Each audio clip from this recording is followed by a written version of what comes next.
וואלה, אם אתה לא יודע, אני לא הייתי שורד, ולא אף אחד היה שורד שם. לא מחפש את הפיצה, מחפש לחיות. מה אתה צריך כדי לחיות? לשכוח את זה?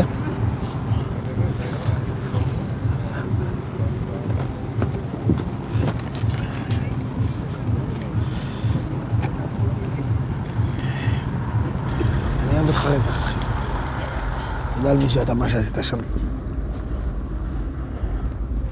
אתה אחד מתוך 4,000 איש.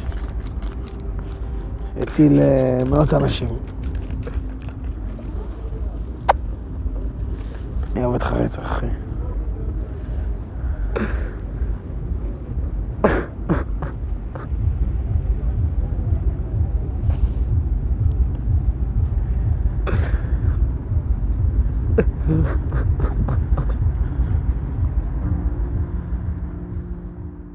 In studio with us today is documentary filmmaker Sepi Makabi, director of A Hero's Burden, telling the story of Daniel and Neriya Sharabi, Yemenite Moroccan-Israeli brothers who were at the Nova Music Festival on October 7th, 2023, and saved many lives.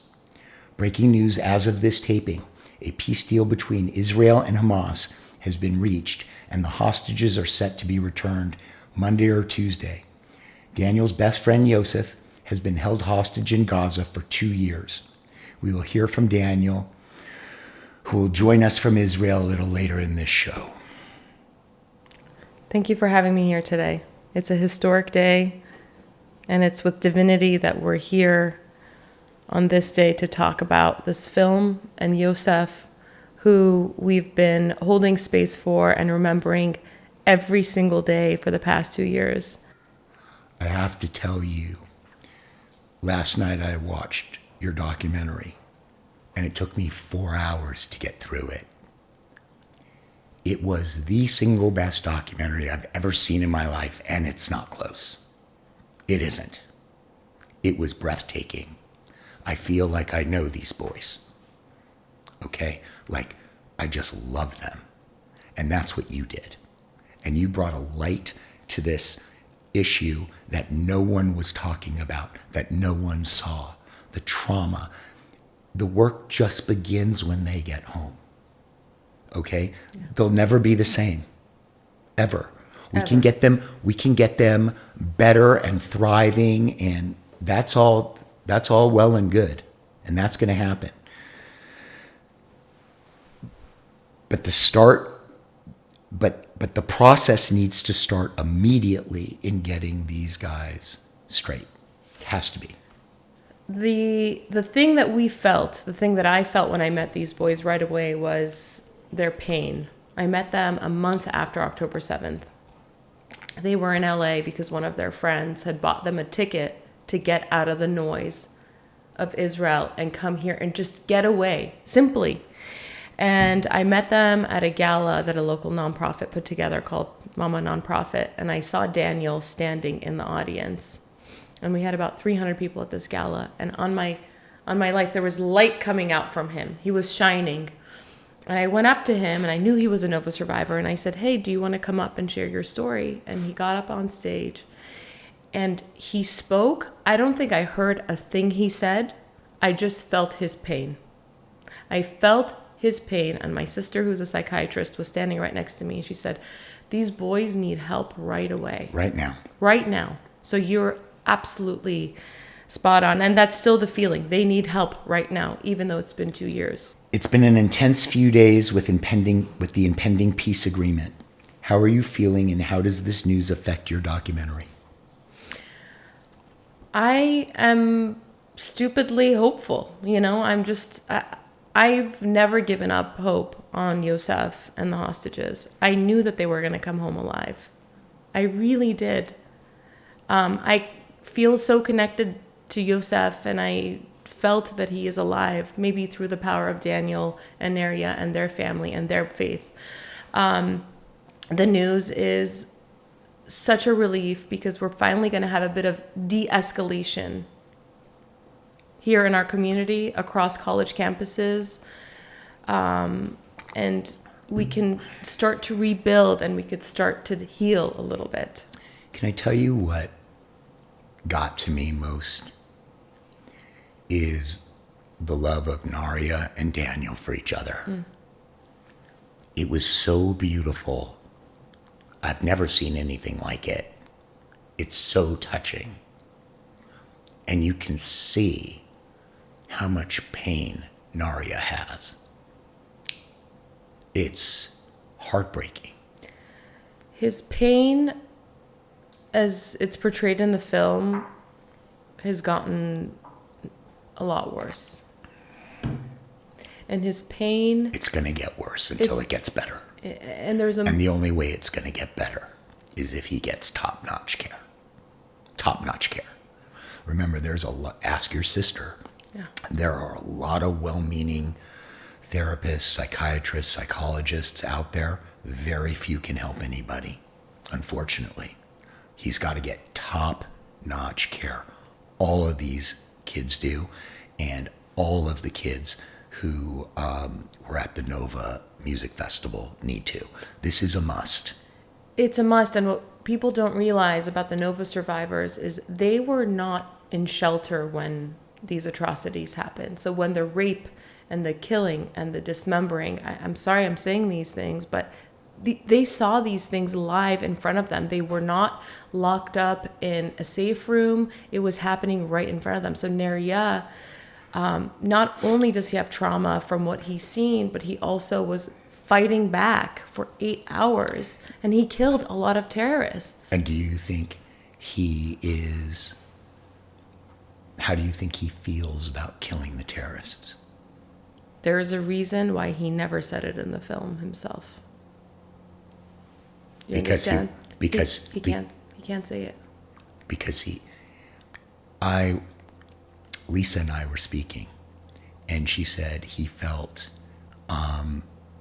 maybe he felt bad because he had to take another life because he was such a sweet soul, and he had to kill so many of those people.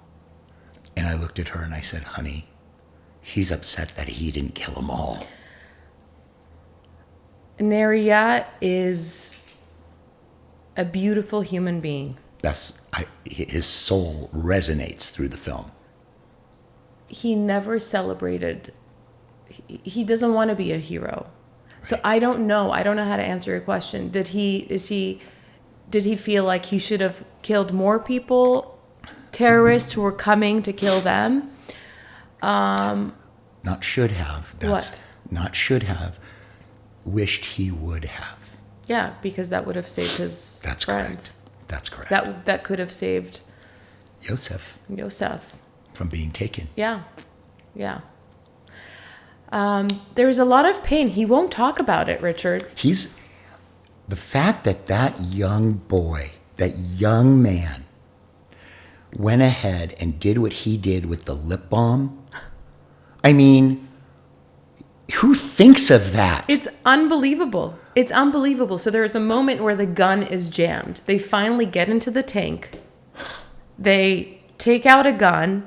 It's jammed with sand. And they have no oil. If they go back into the tank, the RPGs that are going over their heads is going to kill them. And they came up with a plan right away. Let's use the tiniest bit of lip balm. And that thinking saved not only their lives, but the lives of everyone that was around them. Hundreds of people. I think Daniel himself is blown away by it. The two of them are so proud. And that's what's so beautiful is they're so proud of each other. And their mom is so proud of them. Magnificent. What first drew you to Daniel and Neriya's story, and how did you meet them? Our event was on a Thursday night. By Monday morning, him and Neria were in my car, and I was driving them to Dr. Orly Peter's office to get therapy. Dr. Orly Peter, who's also in the film, she has an office in LA and an office in Israel. Right. Was she doing EKGs? What was she doing? She started with talk, and then she did a bit of neurostimulation with them. Good. And she immediately calmed them down, not only by her by doing therapy, but letting the boys know that you have a community that cares about you and you're not alone. Yes, you were left to fend for yourselves for 8 to 9 hours on October 7th and no one came to help you. And no one in the government offered them any service after October 7th. No one. For like a month while they were here, no one reached out. So they felt the embrace. You mean here? What about in Israel? In Israel, no one helped them. No. After October 7th, the government was so overwhelmed. They didn't know how to help. They were able to help the communities like Re'im and Nir Oz and Kfar Aza because they were communities with governors and governments.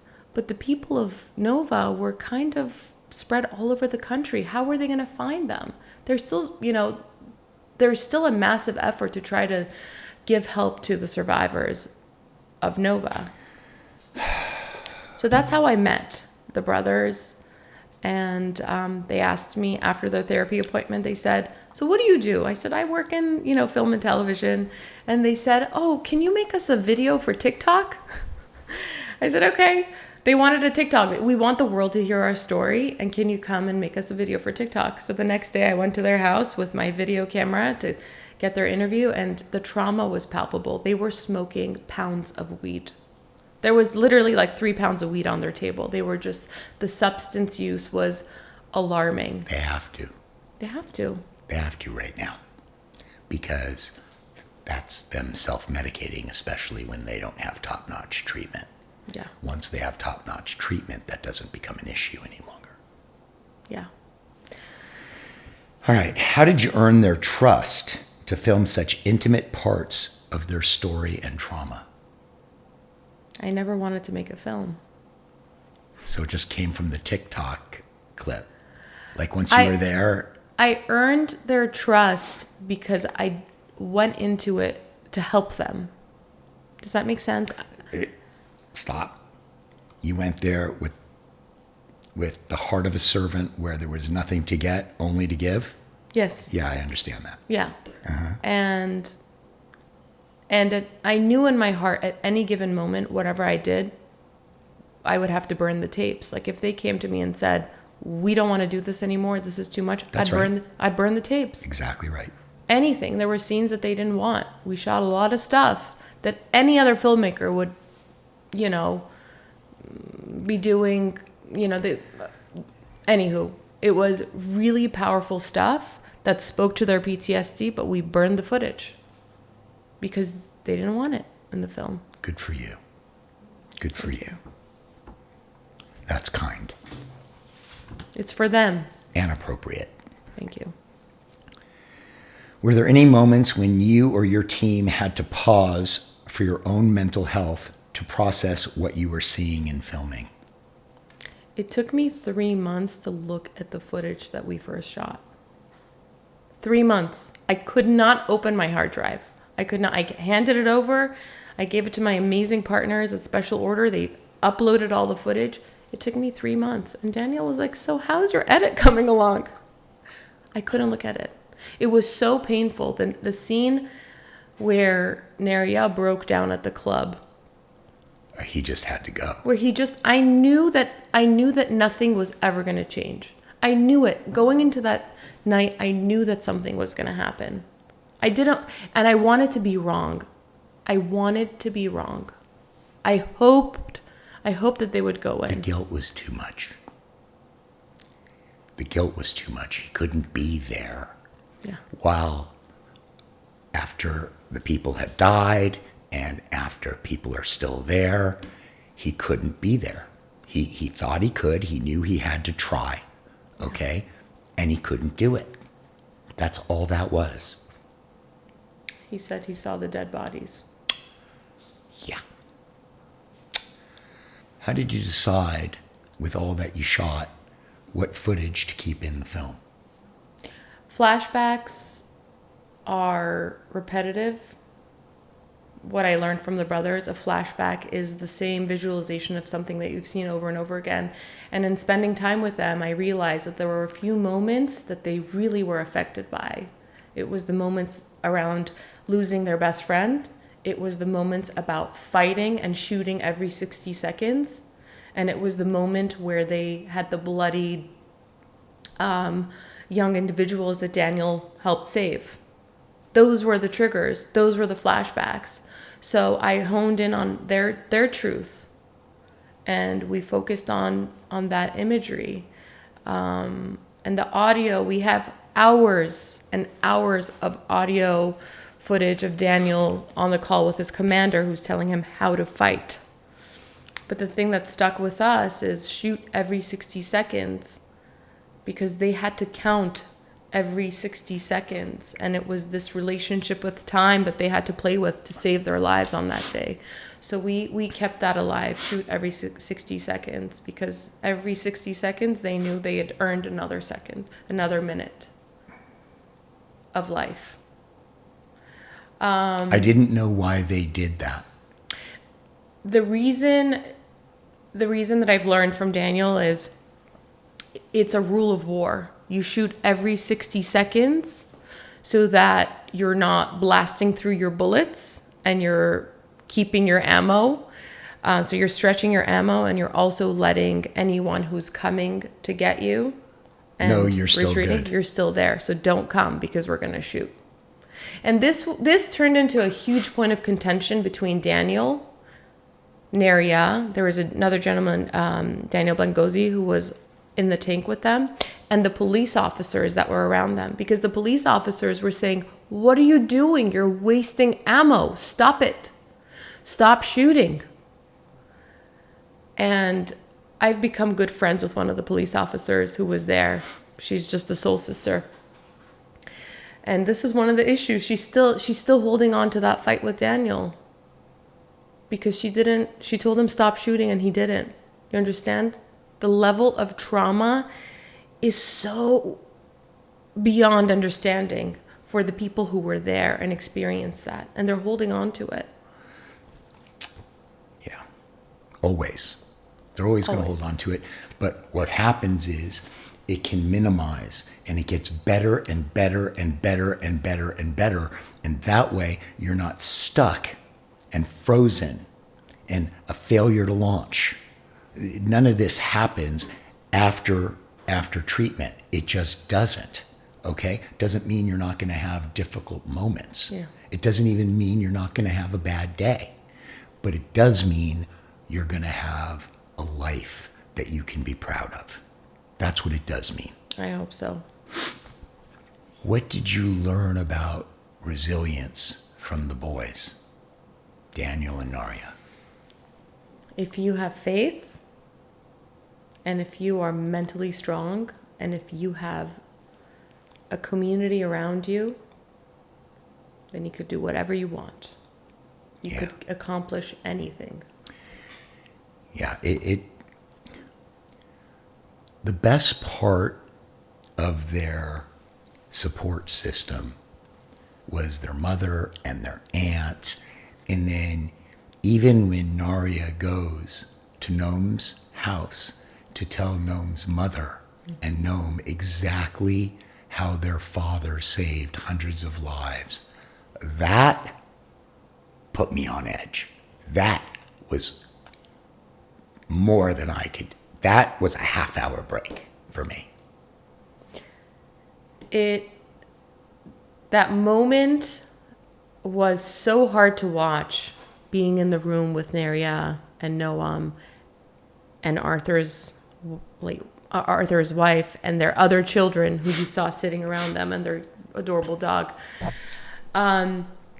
Because Neria wanted to have...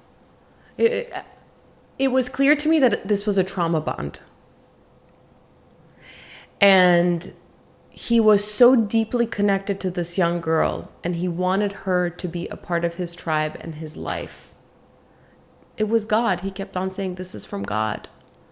God connected us. There's a reason why, we are here together today. And I was happy to see that he had this moment of connection with Noam's family, and he had found a new family.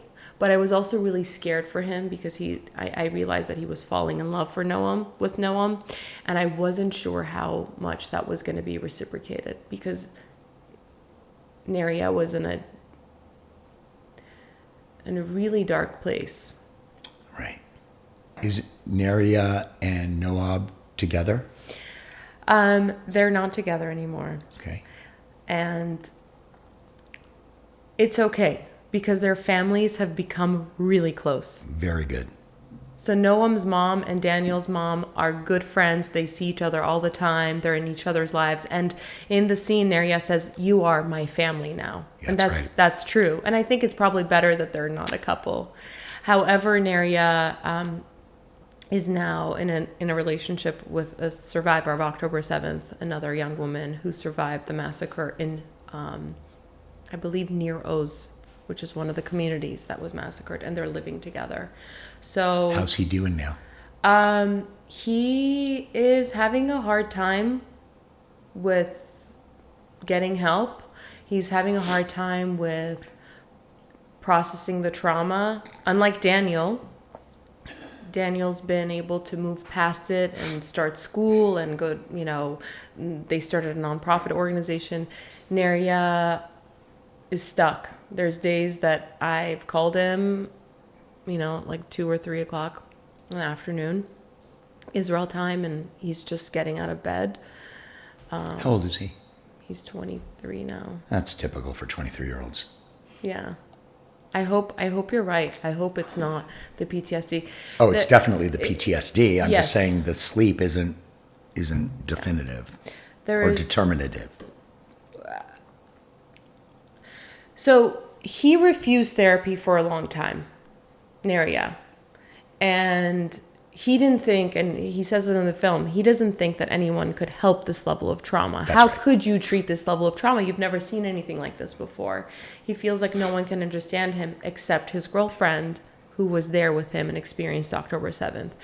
And so together they've built a really beautiful life together, and they're not really letting a lot of people into their lives. So there have been periods of time where I've tried to contact Neria for like a month, and I can't get in touch with him. I know he's alive. Daniel knows he's alive, and there's times where Daniel can't get in touch with his brother. He won't even call Daniel back. There's sometimes. times where Daniel has reached out to me or my husband because they're like our family now, and he's concerned for his brother. He's concerned. He can't get out of bed. There's a lot of repetitive substance use. And finally, Neria finally agreed to get help in order to qualify for the government disability services and services that are available to them. But that means seeing a psychiatrist, and there was a lot of medications that were prescribed, which is fine. You have to do what you got to do. But with that comes he was very dysregulated, and he couldn't live his regular life on the medications. I think he was on Klonopin. Okay, well, listen, okay, I'm not going to play a doctor here today, Yeah. but I do have a place with, I don't know how many doctors I've got, probably 30, okay? And all that is medication adjustment. So a lot of times the first medication isn't what's necessary or doesn't work out, and you rule that out and you move on to the next medication, okay? But benzos were an error. You don't need to prescribe him Klonopin for this. You know what helped him? Mushrooms. No. What? What helped him the most was he was invited to go to a retreat in Thailand with a healer. Fantastic. And he went to this retreat in Thailand with a group of survivors, and Shirel Galan's dad, who was in the film. Shirel Galan is the young lady who committed suicide. And this was the first time I got a voice note from him, and he was like, I heard a spark in his voice. He was happy. And I said, I hear joy in your voice. He said, yes, I'm starting to feel hope again. But do you see, that's what we were talking about before we even went on camera. This is what top-notch treatment does. He's in a protected, safe, supportive facility, right? That all day is just about getting him right. That's it. That's the goal. That's what these kids need. That's what all of these kids at the Nova Music Festival need. Yeah. All of them. Okay? Or they're never going to live their best lives.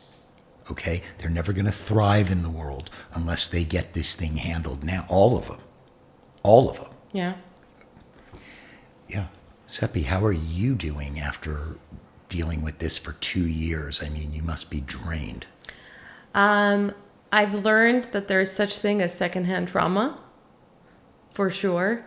And there was a lot of processing, and I couldn't understand why. There were days where I couldn't get out of bed, and there were days where I was super upset, and I picked up a bad habit of smoking cigarettes because these boys smoked cigarettes all the time. Don't tell my kids.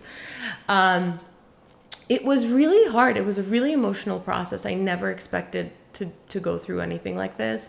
But as we started locking the film and getting it right and honoring the brothers' wishes of getting their story out and honoring their mother's wish of showing what trauma looks like and their trauma, I started to feel lighter and lighter. And every time that we do a preview or the more I release the film out, the less of the burden I feel, because I feel like the responsibility is off my shoulders. It was my responsibility to these boys to share their story. Well, you didn't just help them. You helped every family at that Nova Festival. Okay? Every single one. Yeah. Okay? Every Jew in the world. Every Jew. I mean, look at me. Right? Yeah. I mean, and every right-thinking American. Okay? Everybody should see this. Everybody. It was breathtaking. Let's get Daniel on the phone. So Daniel, my name's Richard Taite, and I own a place called Carrera Treatment, Wellness and Spa. And it's considered to be the finest addiction and mental health facility in the country. And Wow. yeah, and you guys are all traumatized. And when Yosef comes home, because he's coming home this weekend or Monday or Tuesday, correct? Bezrat Hashem, we got help. Baruch Hashem. Now, how are you feeling about that? You excited? I don't know how to say it, euphoria, but my mind is a little bit out from the situation. Like, I acknowledge that, and I enjoy that, and I cry for it. My family is all going nuts. Like, everyone speaking only about that, like, for the last 24 hours. Not 24, maybe 15 hours. I woke up. My mom woke me up 3 o'clock last night, and I got on a call with Yosef dad, and he told me that's it. You're not gonna sleep for this weekend.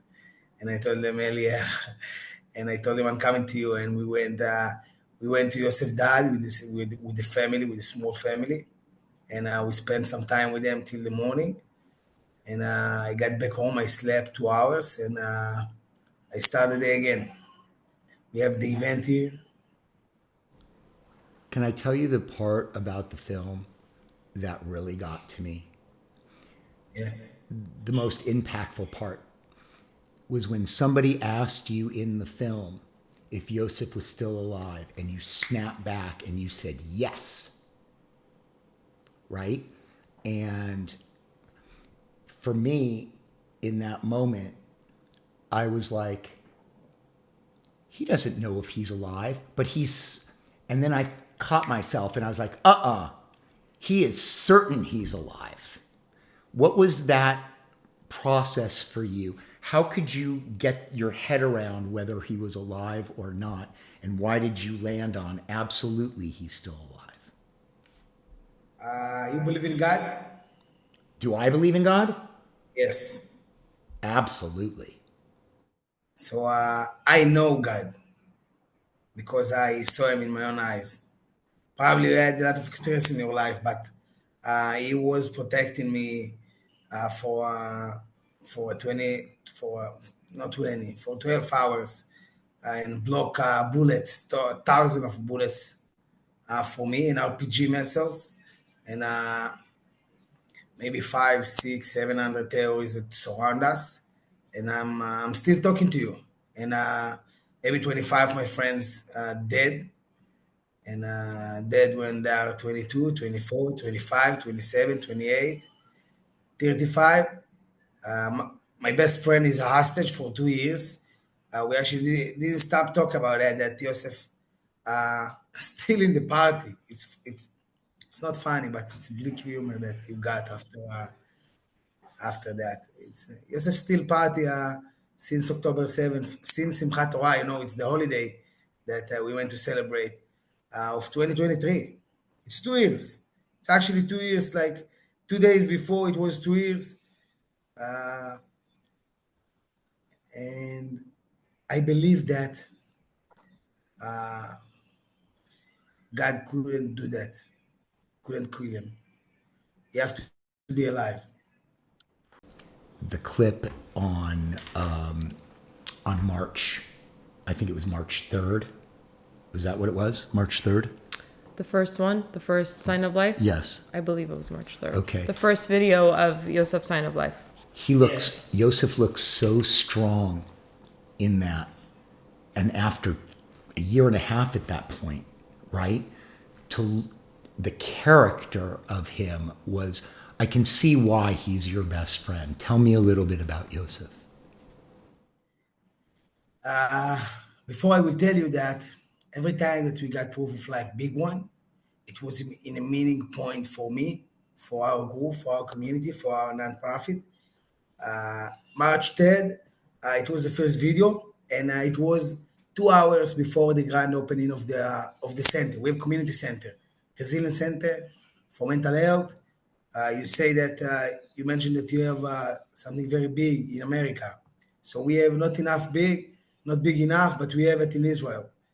That on 2 hours before the grand opening, everything started to mess up. Like Naftali Bennett, the ex-prime minister, supposed to come and he canceled, and a few big donors canceled.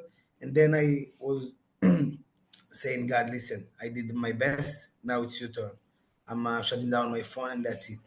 And I'm going in, and I start to get maybe 15 phone calls and messages, and I saw a video of Yosef. And I understand that he's with us, with me, and supporting us. And God sent me a message, don't worry, I'm with you. And a little bit about Yosef. Yosef teach me a lot. Yosef never scream on someone. Yosef is the guy that seeing the guy in the side and go talk to them and bring him inside back. Yosef is the guy with the best values that you can learn from someone that is very young but is very spiritual and very old in his mind. He had a very very interesting life. His young brother died from cancer when he was 11, I think, maybe 10, 9. And he grew up and he went through a lot of things. And we met in boarding school when he was 15. And we became very good friends. We were sleeping in the same room together. We did everything together. Our soul connected because we felt one each other and without talk.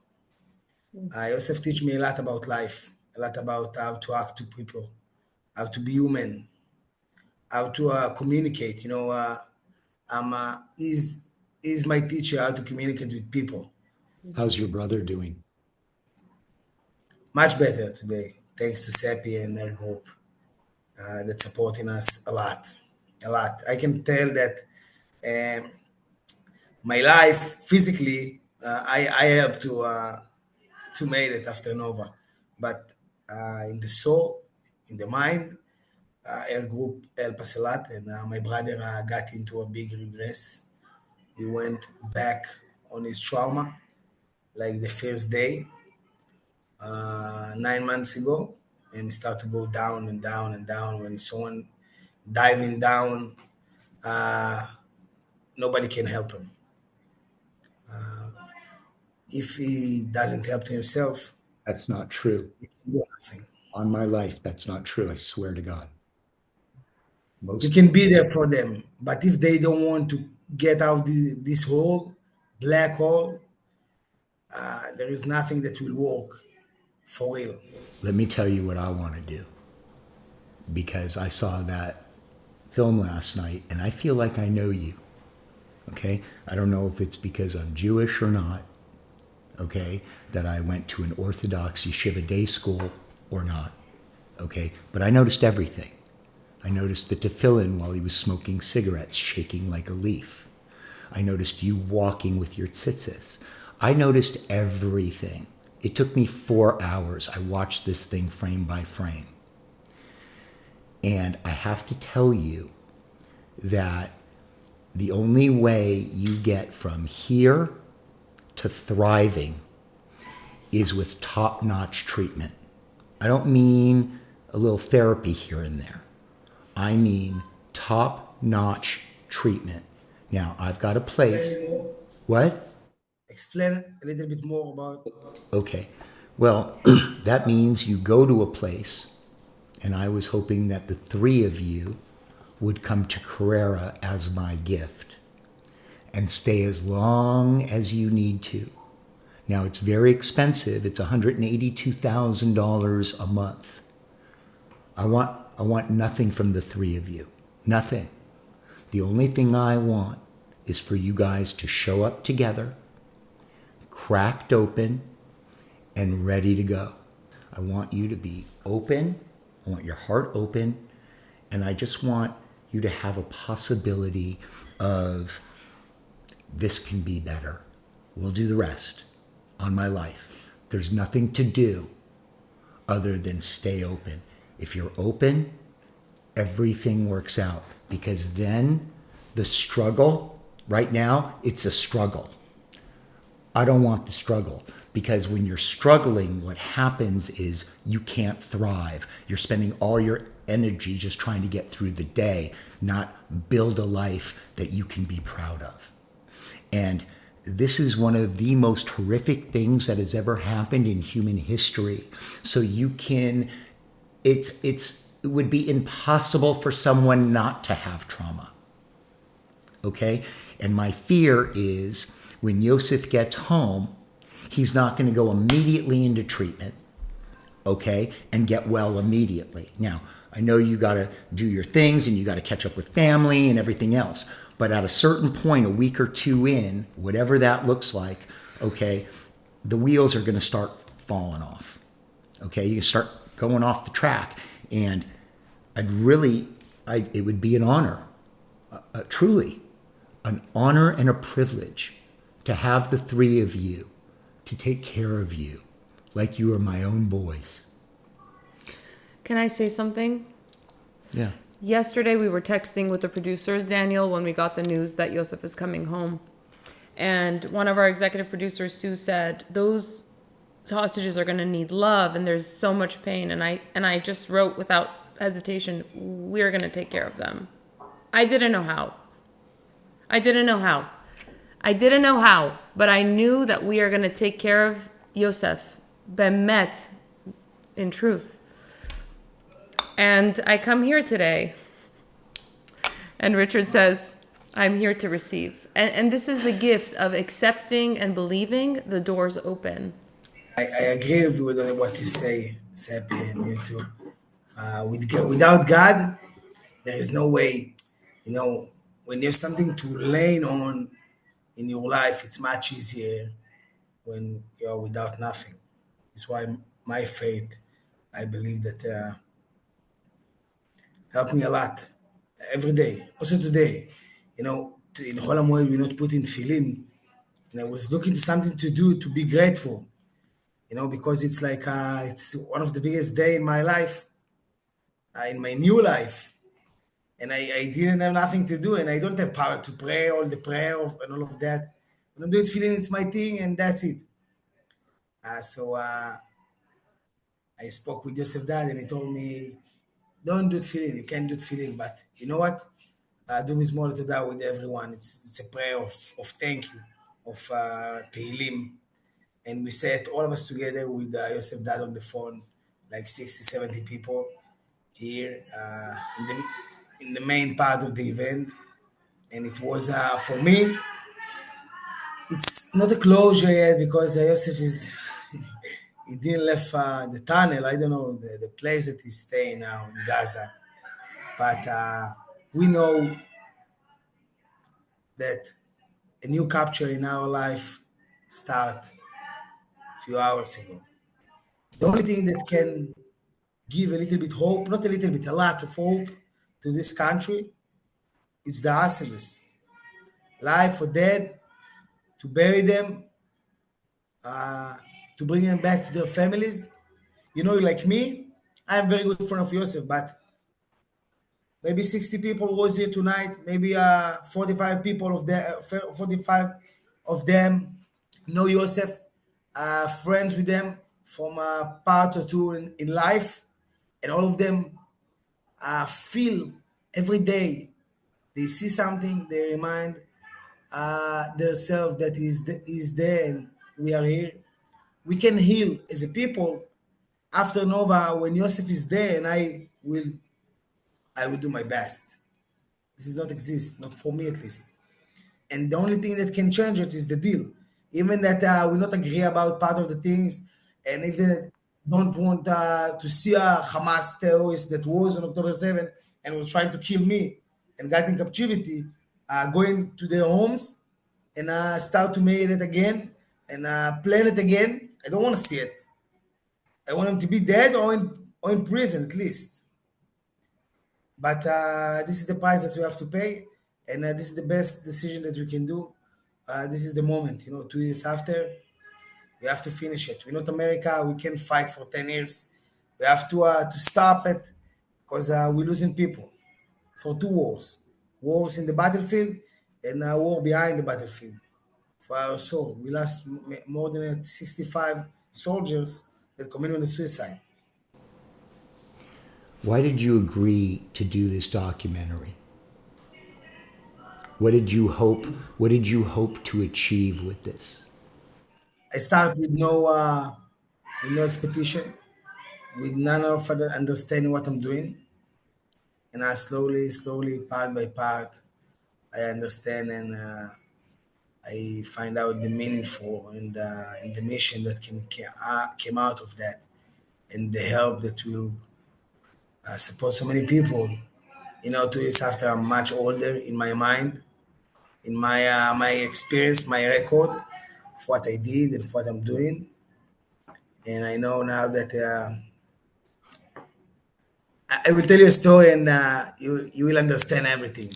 There is a woman. I am not going to say her name, but she met us when Sepi started to film us on November 23, and she didn't like what she saw. She saw it was me, my brother, and two other cousins. She live in Oshri, and she saw us, and she didn't like us. She didn't like us because we did that, and we did that. We act like that, and when I'm looking back, I know that I was someone, a boy, 23 years old, that just came out of hell and arrived to America, the big dream.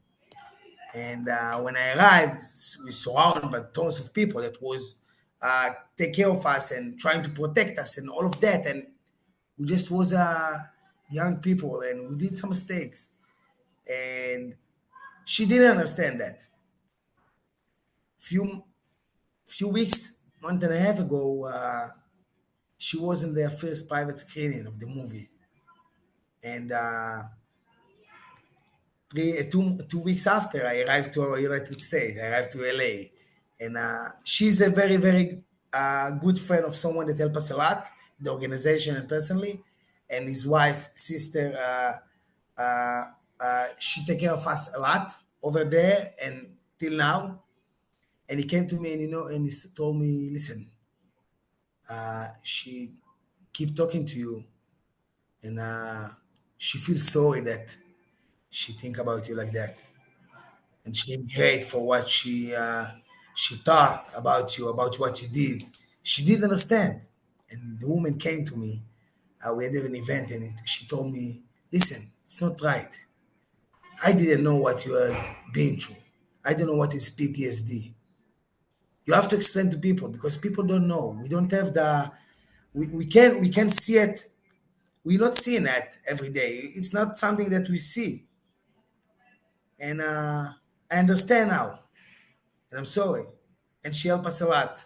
In the last 3 weeks, she helped us a lot. And now we connect to a Nova Survivor Reunite organization, and she start to help with their business. Anyway, it's amazing. What's the first thing you're going to say to Yosef when you guys reunite?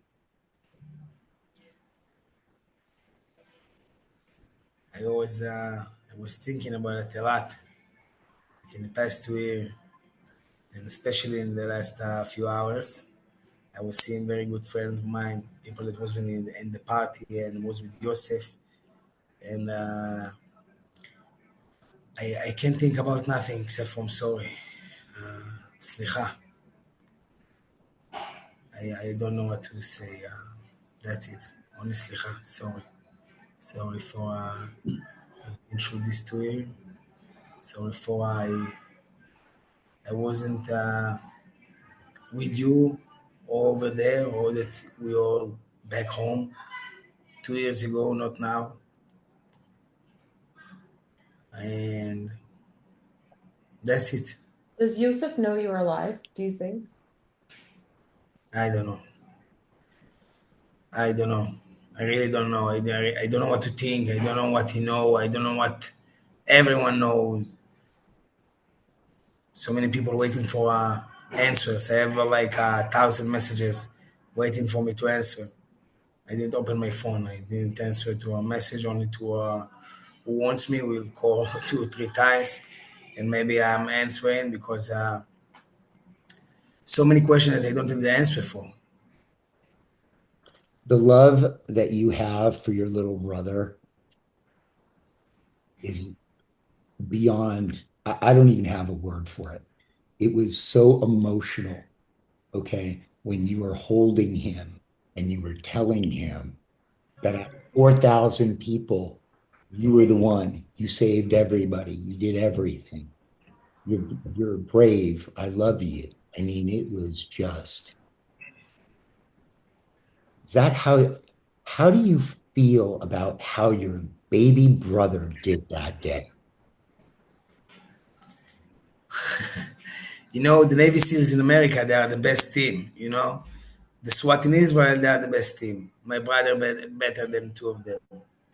What my brother did, I don't know if they will do it, but in our situation, without nothing, and I was there. I was standing, 40 people under the tank. Some of them, everyone switch between one each other, boys, girls, and my brother told me I'm going inside the tank to bring more ammo, because if I'm not going in, everyone gonna die. If I'm jumping in, maybe I will die, and I understand that. And my cousin want to jump in too, but he don't know how to find stuff in the tank. So I told him, okay, do it, but wait, your weapon. And then I speak to 40 people. These 40 people lying on the floor, and I'm looking at everybody. I need someone. I need someone to stand up. I need someone to stand up and protect us from the left side. Switch Neria. And nobody speak. And in a situation of death, you can force people. And nobody stand up. One of the guys stand up for a second, then he hear what I want them to do, and he say, I can't. And my brother just jump on everyone and climb to the tank. And I have record of the part that I'm saying, God, please keep on this, please watch him. And in the meantime, I'm asking the machine gun to shoot to give him a fire to cover, and he jumped. And 10 seconds after, uh, tons of bullets coming out, water, maniculus, so many things that we was needing. And I know that nobody in the world will do the same. I don't know how he did it. He did it not one, not two, not three, 10 times this day. And he's like, But then when he picks up the gun, right, and it's full of sand, and the quick thinking with bullets all around, give me your lip balm. And then he takes the lip balm and he makes the gun so that it works again. Who does that? God.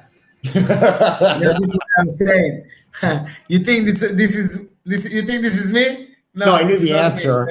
I knew the answer. I was just asking. It's This all is God. this is what I'm telling you. It's I know God is like we ask and He give, Yeah. and this is the only option that we give Him to do. It's like your father, and you are a kid and you force him to do something. Take me, and He take you. You can say no. And this is how we was on October 7, even that we was on the like dead life. Daniel, I know today is such an important day for you. It's such an important day for your mom, for Neria, for Yosef, Yosef's family. And the fact that you made time today to speak with us is so generous. I appreciate you. I appreciate all the time and openness that you've shared with me. And we went into this thing together, not knowing what we were going to do. We thought we were going to make a TikTok video. But I really do think that our message and our mission of helping others and bringing awareness to PTSD is working. We are going to change the world, and we are going to get people the help they need. And you, my friend, had a big hand in bringing Yosef home under the protection that his family wanted. This film didn't go out until he came home. And number two, you have found a place for him to come to and get help. The best help in the world And when he's ready. And I want the three of you to come because I know that you're doing well. I get it. Okay? But he ain't going to want to come without you. And you'll come and you'll get infinitely better because I know you're struggling. Okay? You're doing better than most. But you're struggling, aren't you? Every day. I know. Okay. So then this isn't an empty gesture. Okay? My home's your home. For you and your brother and Yosef. Okay? And I'm sorry that you guys went through what you went through. But all of you are heroes. All of you. All of you. I don't have the words for it other than every Jew in the world is proud of you and your brother and is thrilled that this kid and the rest of the hostages are coming home. Thank you. Thank you so much. I believe that each one of us needs to stand up. We have one situation in life that if we don't stand up, the history will judge us. And every Jew around the world, every good person, not only Jew, there is a day, this is the day of the history, will judge all of us. As a people, what we did, what we're doing, and what we will do with every action that will come to our door. You know, one of the things that guide me since October 7 is that something came to me. I didn't want that.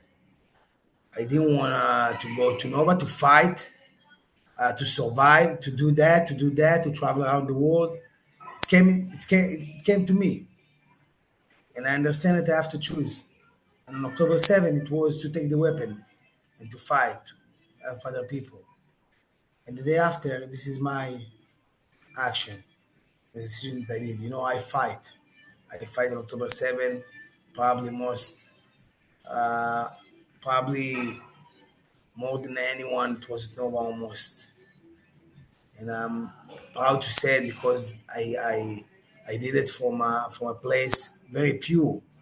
But if I on the day after fighting and doing such a big mission, I think every person in the world uh, cannot cannot give up on something, can say no to some opportunity in life that God gives you, and choose the good thing, the good part, and do it. Thank you, Daniel. Thanks, buddy. Thank you for your wisdom. I really appreciate it, man. Have a great day, okay? Thank you. I miss you already. Thank I'll see you when you come into town, okay? You'll stay with me. Yes. All right. Earlier. All right. Nice to see Hi, you my guys. friend. So we just got off the phone with Daniel, and it hit me that this is the first time that anyone, I mean, you've talked about, yeah, they're suffering and the trauma, but this shines a light on what it really is. And there really are two wars, because you got the war there and then you got the war when you come home, and it doesn't stop. You did that. Thank you.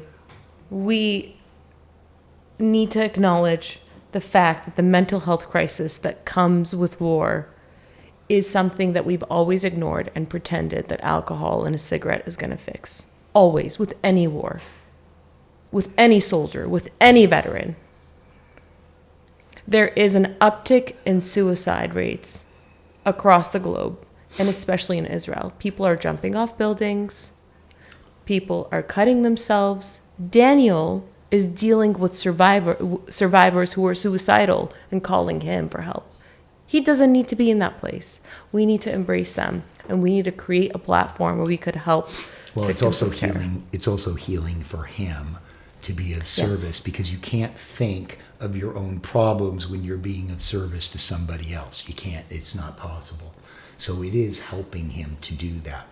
He fell into it. That was God, right? I Yes. mean, he fell into that.